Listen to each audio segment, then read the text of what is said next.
ठीक है बेटा, जैसा कि हम आज फिर दोबारा इस सेशन में उपस्थित हैं और आज हम बात करते हैं फिर कक्षा 10 हिंदी की। उसमें बेटा श्लोक लिखना होता है, ठीक है। उसमें से श्लोक लिखना होता है, एक श्लोक लिखना होता है और ये 2 नंबर का होता है।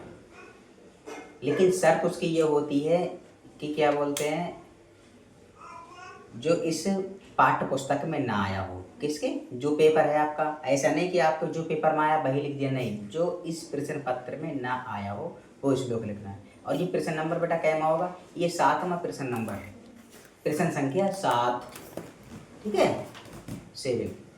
तो आपको वो लिखना होगा, तो आपको वो लिखना ही है और करना कुछ नहीं है उसमें, ठीक है। चलो हम बात करते हैं कैसे लिखना है, क्या करना है आपको। और वो मिलेगा कहाँ बेटा, अन्योक्ति विलासा।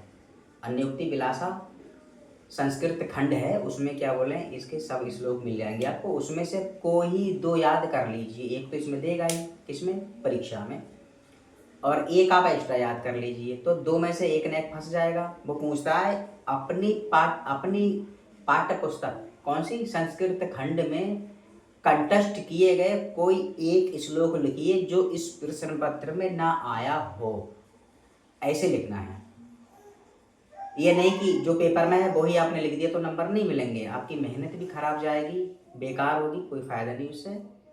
तो वो लिखना पड़ेगा जो इस प्रश्न पत्र में ना आया हो। किस प्रश्न पत्र में, हिंदी के प्रश्न पत्र में, जो आप एग्जाम, बोर्ड एग्जाम देंगे उसमें आता है। कैसे लिखना है, चलिए इसमें क्या लिखना है। ये प्रश्न नंबर 7 मैंने ये बता ही दिया है आपको, ये प्रश्न नंबर 7 है। अब इसमें कैसा आएगा, संस्कृत खंड की पाठ वस्तु से कंटेस्ट एक श्लोक जो प्रश्न पत्र में ना आया हो, यानी कि संस्कृत खंड की किताब में से आपको कोई एक श्लोक लिखिए जो इस प्रश्न पत्र में ना आया हो। किस प्रश्न पत्र में, हिंदी के प्रश्न पत्र में। अब ये 2 गुणा 1 लिखा हुआ है बराबर, तो इसका मतलब है ये आपका श्लोक 2 नंबर का होगा और 1 लिखना है आपको, समझ गए, इतनी सी बात। तो आपको 2 याद कर रहे हैं और 1 लिखना है, कौन सा, जो इस प्रश्न पत्र में ना आया हो। किस प्रश्न पत्र में, हिंदी के प्रश्न पत्र में ना आया हो। तो मैं यहाँ 2 श्लोक लिखे हैं, आप अगर चाहें तो इसके अलावा भी इनको छोड़कर और से भी याद कर सकते हैं। ये नहीं कि आपको यही याद करने हैं, नहीं, बिल्कुल ऐसा नहीं है। जो आपको बढ़िया लगे, जो आपको सरल लगे याद करने हैं, वो आपको लिखना है। किसमें, अपने बोर्ड परीक्षाओं में, बोर्ड के एग्जाम में। किस विषय में, हिंदी के विषय में। चलिए अब मैं बताता हूँ। नीर चीर विवेक हंसालस त्वेमेव तनुसे चेत विश्व स्मरण धुनान्य कुलवृत्त पाल यशति कहा। ये हो गया एक श्लोक, है नहीं, ये लिखा है 1 2, और ये बेटा दूसरा, ये तो पहला हो गया, ये पहला हो गया। और इसके पीछे आपको ये विराम जरूर लगाने हैं, पूर्ण विराम, तभी श्लोक पूरा माना जाता है और सुंदर भी दिखाई देता है। अब दूसरे पे आते हैं बेटा, अन्योक्ति विलासा में किया, ठीक है बेटा, ध्यान से इसको पढ़ना, याद हो जाएंगे। और अगर ये याद नहीं करना चाहो तो कोई दूसरे याद कर सकते हो, जो आपको सरल लगे वो याद करना होता है आपको, ठीक है। उसमें क्या बोले, ऐसा नहीं कि यही याद करना है, यही याद करना, ठीक है। इसके अलावा भी और याद कर सकते हैं जो आपको याद हो। अब कोकिल यापय दिवसान तावत विरिशान करील बिटपेशु।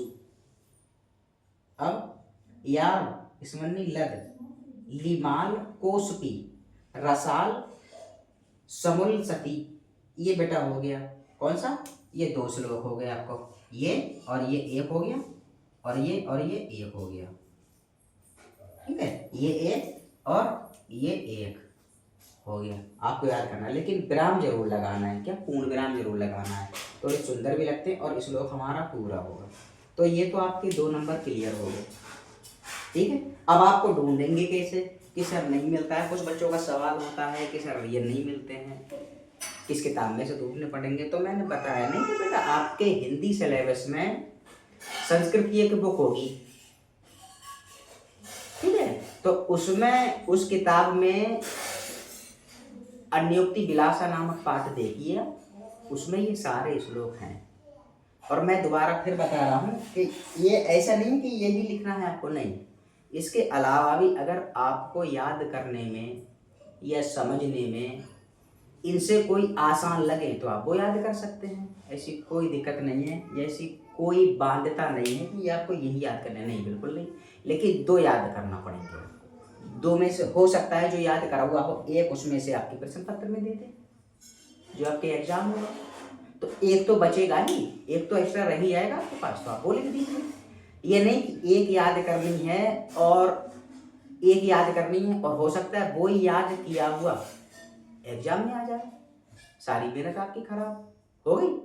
तो इससे बढ़िया है कि दो याद करिए, दो में से अगर एक भी आ जाएगा आपके प्रश्न पत्र में तो एक एक्स्ट्रा तो आपके पास होगा, आप वो लिख दीजिए। उसमें साफ साफ लिखा हुआ होता है कि अपनी पाठ्य पुस्तक कौन सी, संस्कृत खंड में कंठस्थ कोई एक श्लोक लिखिए जो इस प्रश्न पत्र में ना आया हो।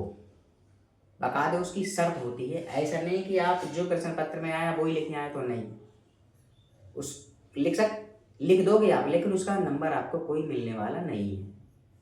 तो यही मैं कहना चाहता था आपसे, ऐसे याद करना है।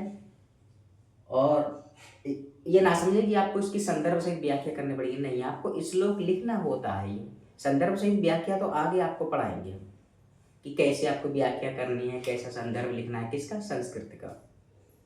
तो आपको ये श्लोक लिखना होते हैं, ये नहीं कि यही वाले लिखने होते हैं, जो आपको अच्छा लगे, जो आपको सरल लगे याद कर लीजिए, उनको कंठस्थ याद कर लीजिए, बिंदास तरीके से, सही तरीके से याद कर लीजिए और सही तरीके से उसको कॉपी में आप लिख दीजिए। तो मैं पूरी उम्मीद से कह सकता हूँ या कहना चाहता हूँ कि अगर आप सही तरीके से लिखते हैं, सही रणनीति अपनाते हैं उसको लिखने में, तो 2 में से 2 नंबर एग्जामिनर आपको दे सकता है, ठीक है। मैं ये नहीं कह रहा हूँ कि दे देगा, अगर हाँ आपका अगर सही होगा तो 2 के 2 नंबर आपको दे भी सकता है, अगर सही तरीके से आप ये सही तरह से आप उसको लिखते हैं या प्रस्तुत करते हैं, किसमें, अपनी उत्तर पुस्तिका में, कॉपी में। और एक लिखना होता है, तभी तो लिखा है 2 गुणा 1, मतलब एक श्लोक लिखना है और 2 नंबर में होता है, तभी तो बराबर 2 आएगा, ऐसे थोड़ी नहीं आ गए। तो ये, और ये प्रश्न नंबर 7 है, ठीक है। तो ये आपके 2 नंबर क्लियर हो गए, कोई कंफ्यूज होने की आवश्यकता नहीं है आपको। जैसे बच्चे होते हैं, देखो पहली बार आपका बोर्ड एग्जाम होता है तो मन में डर होना एक स्वाभाविक बात है, डर तो होता ही, लेकिन इतना भी डर मत रखो। अगर याद करेंगे हम तो धीरे धीरे धीरे धीरे सारा डर हमारे अंदर से निकल जाता है। तो याद तो बेटा आपको करना पड़ेगा, बिना याद किए कुछ नहीं है। जब तक किसी चीज़ को देखोगे नहीं, कैसे समझ में आएगी आपकी कि कौन सी चीज़ क्या कहना चाहती है आपसे। और आप यही जानते हैं कि शिक्षा ही एक ऐसा साधन है जो आपके घर की सारी समस्याओं को दूर कर सकती है। तो आई होप, मैं उम्मीद करता हूँ कि ये वीडियो आपको या ये लेक्चर आपको पसंद आया होगा। अगर आपको पसंद आया हो तो इस वीडियो को ज़्यादा से ज़्यादा शेयर कीजिए अपने मित्रों में, अपने फ्रेंड्स में, अपने रिलेटिव में, अपने रिलेशन में, जितना भी हो। और यूट्यूब पे हमें सब्सक्राइब करिए और इंस्टाग्राम पे हमें फॉलो करिए और एक लाइक करिए।